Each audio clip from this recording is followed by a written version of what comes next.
Aujourd'hui, on se penche sur une figure qui a littéralement redessiné la carte du monde, Mikhaïl Gorbatchev, sans doute l'un des dirigeants les plus importants mais aussi les plus controversés du XXe siècle.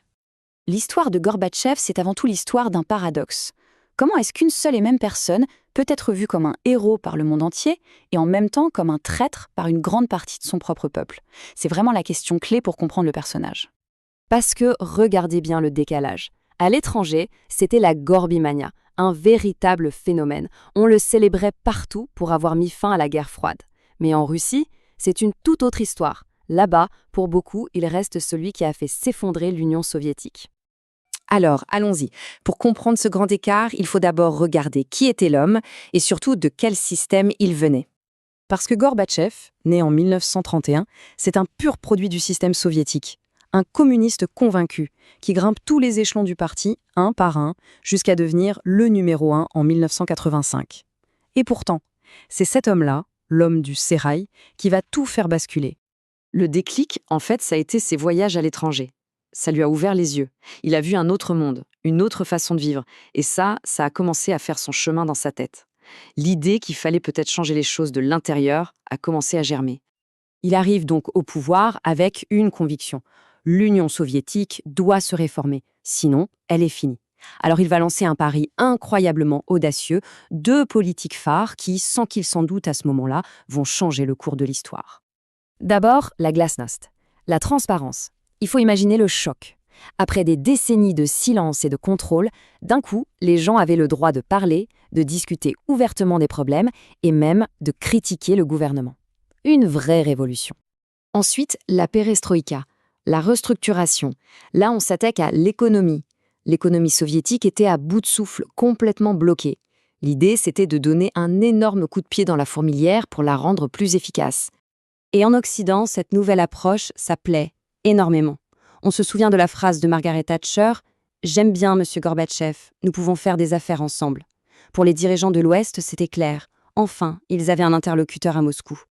Et les politiques de Gorbatchev, elles vont avoir l'effet d'un véritable séisme, bien au-delà des frontières de l'URSS. C'est tout l'équilibre mondial qui va être dessiné.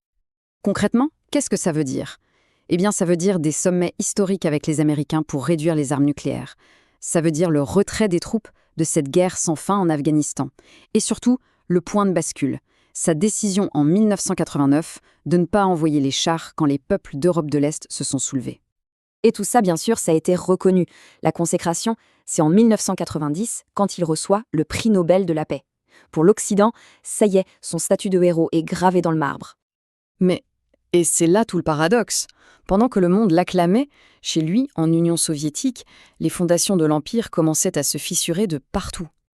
En fait, ces réformes ont ouvert une boîte de Pandore.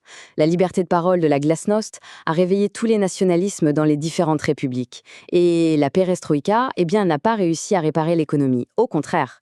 Résultat, une énorme crise d'autorité. Le point de rupture, ce sera le coup d'État d'août 1991. Les conservateurs du parti, ceux qui ne voulaient pas de ces réformes, tentent de reprendre le pouvoir.